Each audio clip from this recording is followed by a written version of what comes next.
பார்த்து பழகிய 4 தினங்களில் நடைமுறை பாவனை மாற்றிவிட்டாள்.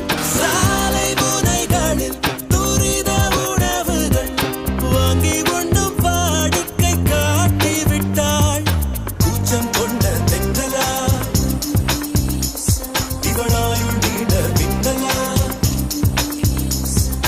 உனக்கேற்ற ஆளாக என்னை மாற்றிக்கொண்டேனே. ஒவ்வொரு மாலை இளவெயில் நேரம்